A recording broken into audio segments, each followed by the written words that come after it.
El matemático Claude Shannon enfoca las dificultades concretas en la comunicación a partir de la medida promedio de pérdida de datos que resultan de la transmisión entre una fuente y el destino de un mensaje telegráfico, telefónico o cualquier otro tipo de soporte o hardware concreto.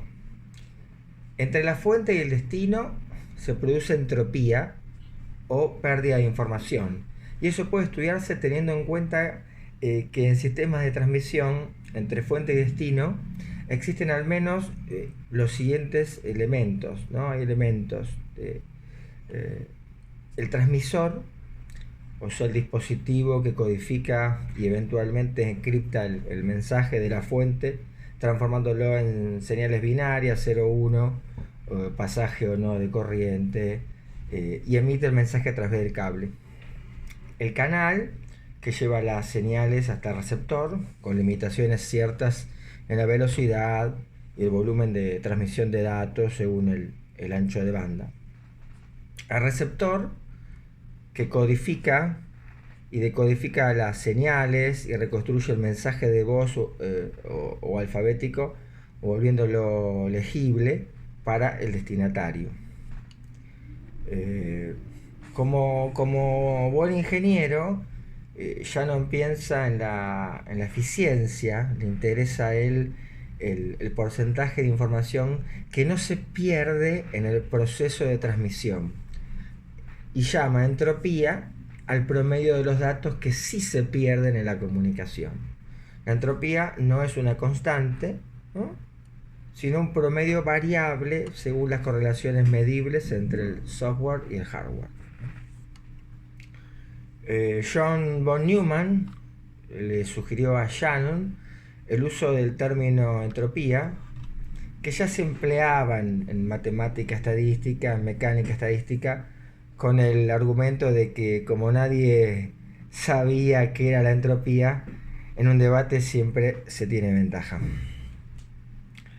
En su texto de 1948, Shannon distingue entre la equivocación, que literalmente es llamado indistinto, invocar por igual 0 o 1, caro cruz, da igual, ¿no? Es el promedio de la entropía por estancamiento de datos en la fuente, que no llegan al receptor. La información comunicada, ¿no?, que es el promedio de lo que se logra transmitir desde la fuente al destinatario, y el ruido, que se refiere a la entropía resultante de la información que llega al destinatario, pero que no fue generada por la fuente. El término en inglés es noise, ampliamente conocido en la tecnología de transmisión y de reproducción de datos, ¿no? Es llamativo el lugar donde Shannon sitúa la equivocación, precisamente en el conjunto de datos que no pasan. De modo que se puede reproducir la voz del interlocutor con mayor o menor distorsión, descifrar algunas de las palabras que emitió, quedando la equivocación polarizada del lado de la fuente o emisor. En esta idea innovadora, Shannon señaló que los aspectos semánticos de la comunicación son irrelevantes de la perspectiva del ingeniero. Más adelante, en colaboración con Warren y Weaver, va a intentar atenuar este desprecio de la significación que resulta de dejar la equivocación del lado del emisor. Bien, podemos con esta secuencia: equivocación, información común, ruido, interrogar las dificultades en la comunicación verbal, humana o escrita. Es decir, ¿se puede interrogar la entropía que ella produce? La pregunta se justifica porque, aunque sin cables de por medio, dos personas que están muy cerca una de la otra, que hablan el mismo idioma, pueden tener serios problemas de comunicación. La información se atasca. ¿Cuenta realmente, después de un siglo de psicoanálisis, el aspecto semántico, es decir, la relación entre los significantes y la significación, entendiendo significación por el sentido o la referencia, que ellos vehiculizan e introducen e inducen en el intercambio verbal, ¿no? ¿Cuenta eso? Antes de entrar en el psicoanálisis de la perspectiva lacaniana, hay que recordar uno de los lingüistas preferidos de Lacan, que es Roman Jakobson, que advirtió que también ellos, los lingüistas, se sintieron tentados de ocuparse de los aspectos formales del lenguaje y dejar de lado las cuestiones semánticas del estudio de los mensajes verbales. Sin embargo, este movimiento debió rápidamente revertirse. Los intentos de construir un modelo lingüístico sin ninguna atención a la significación para el hablante ni para el oyente y reducir así el acto de la comunicación a un código asemántico, amenazan convertir el lenguaje en una ficción escolástica. Más o menos así dice Jacobson en el año 1961. Dice que debe distinguirse tajantemente el intercambio verbal de los humanos y el intercambio mecánico de la información, a la que se intenta dar un aspecto antropomórfico llamándolo también comunicación, lo cual atasca cualquier desarrollo de este concepto, al menos en el campo de la lingüística. De hecho, Jacobson muestra que el lugar de la equivocación cambia cuando se trata del intercambio verbal entre seres hablantes. En este caso dice que no es del lado del emisor fuente donde se concentra la equivocación, sino del lado del oyente. En efecto, argumenta que quien habla puede emplear secuencias de fonemas tales como errar, sabiendo que si está hablando de cometer un error o si se refiere a errar en el hecho de colocar un fierro, ¿no? Estos fonemas, por ejemplo, hecho, ¿no? Habría, ¿no? Son cura, ¿no? Cura de curar y cura de sacerdote. Homonimias y homofonías, ¿no? Río, ¿no? Puede ser de reírse y el río, la vela, el vino, esos significantes.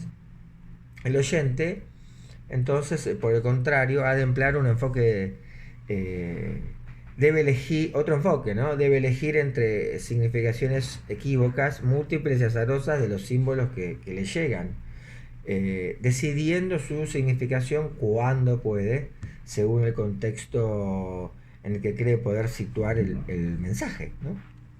La información común está también aquí sometida a la entropía, al azar, a la probabilidad, pero de otro modo. Es fundamental el oyente quien queda sujeto a probabilidades desconocidas de la significación. Para el lingüista, la equivocación se polariza entonces del lado del oyente, a quien el mensaje le ofrece ambigüedades que para el emisor no eran evidentes.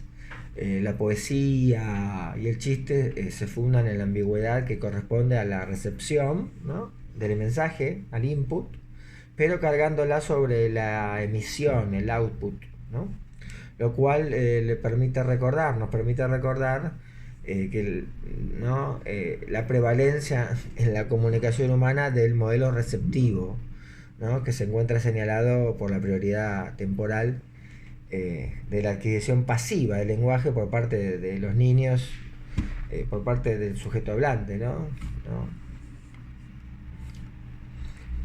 Esta otra posición de la equivocación permite vislumbrar la razón por la que Lacan rápidamente ubica el inconsciente como el equívoco, ¿no? Para Lacan el inconsciente es el equívoco. Un bebiu en francés es homófono a un bebuste, que es como es el significante del inconsciente en alemán, ¿no? Eh, Se sitúa entonces el equívoco, el inconsciente, del lado del otro, ¿no? De este lado, siendo solidario con la formulación de Lacan del inconsciente es el discurso del otro, ¿no? Es decir, del oyente que ha de interpretar lo que dice el hablante. Eh, el deseo inconsciente es el deseo del otro, ¿no? El deseo es su interpretación. Eh, es ver jugar toda una cadena significante a nivel del deseo del otro, que es el deseo del sujeto eh, donde se constituye, ¿no? Eh, para Lacan, que es psicoanalista, la comunicación funciona mal, ¿no? La comunicación humana. Pero no por un problema de cables neuronales, telefónicos o otras limitaciones tecnológicas, sino por la excesiva riqueza del lenguaje, ¿no? Sus ilimitadas aptitudes y posibilidades de significación, ese exceso que llevó a Freud a hablar del equívoco y de la sobredeterminación, ¿no? A diferencia del lenguaje de los delfines, de las abejas, el malentendido es la ley de la comunicación humana, ¿no? La sobredeterminación pesa sobre cada elemento del lenguaje, haciendo que cada significante, en lugar de ser algo transparente que permite transmitir significación, sea como un ladrillo opaco o un diamante iridiscente, ¿no? Con déficit o exceso semántico variable, ¿no? De hecho, el inconsciente podría ser definido como cuando en el hecho de hablar lo que se dice de más, lo que se dice de menos o diferente a lo que se quería decir, ¿no? En ese punto la medida de entropía de una charla entre seres humanos es cercana al 100% de lo que se intercambia, aunque a veces lo esencial no se pierde, se transmite, pero de modo contingente, como un encuentro azaroso, afortunado, ¿no? Por ejemplo, el lenguaje animal se imagina como unívoco, ¿no? Y esa comunicación participa lo real, ¿no? Que es lo imposible, ¿no? Lo imposible es que 1 más 1 sea 2, eso es imposible, ¿no? En el lenguaje animal, los símbolos animales jamás son equívocos, ¿no? Eh, a diferencia del lenguaje humano, supuestamente apto para la comunicación, la comprensión, el diálogo, funciona como un muro, ¿no? El malentendido es la ley y la torre de Babel es su metáfora, ¿no? Significar demasiado equivale a no significar nada. Inversamente, el significante que parece semántico, neológico, llama a la significación que deberá aportar con urgencia el propio sujeto, que como efecto de esa significación es una respuesta a lo real. Si uno comprende rápidamente, suprime. Entonces habría que comenzar por escuchar lo que no se entiende, ¿no? En esto debemos seguir a Shannon e interesarnos más en el atasco que en lo que pasa automáticamente, ¿no? Ya que no somos abejas ni ovejas, ¿no? Hay que comenzar a leer y a escuchar lo que no se entiende. Y si no se entiende, se puede preguntar. Se puede intentar interpretaciones tentativas a condición de que ellas sean pronunciadas desde una posición despojada de saber y no desde un lugar de certeza, ¿no? La certeza que podría ser como algo cercano a la sumisión, ¿no? O, o algo que es engañoso, ¿no? Porque solamente la certeza es algo fijo, ¿no? Uno está con esa certeza y pierde el resto de información. El ejemplo de la psicopatología, de la estructura clínica de la psicosis es clave en este punto, ya que son los casos donde muestra donde hay una certeza que se constata, que permite también verificar que el lenguaje no comunica bien, que el lenguaje conduce a contradicciones angustiantes para quien emplea o es su empleado, ¿no? Y también para quien lo escucha. En momentos de psicosis aguda, se evidencia que el lenguaje, al mismo tiempo que hace posible el lazo social, lo vuelve algo muy complicado, de lo que sabe el hombre normal, que cree comprender lo que otros dicen. Si el psicótico gusta de apelar a neologismos, que son palabras o giros lingüísticos que no tienen significación compartida y son nuevos, los crea el sujeto, es porque intenta expresar algo que excede la posibilidad de la comunicación usual en el lazo social. Ese rasgo lo transforma en un irónico nato el psicótico, que interpela o ataca el lazo social tanto en su intención comunicativa como en su intención pragmática. Podemos pasar un poco por Freud. ¿Cómo sería una teoría de la comunicación, no entre máquinas, sino de inconsciente a inconsciente? Bueno, eso lo seguimos la próxima.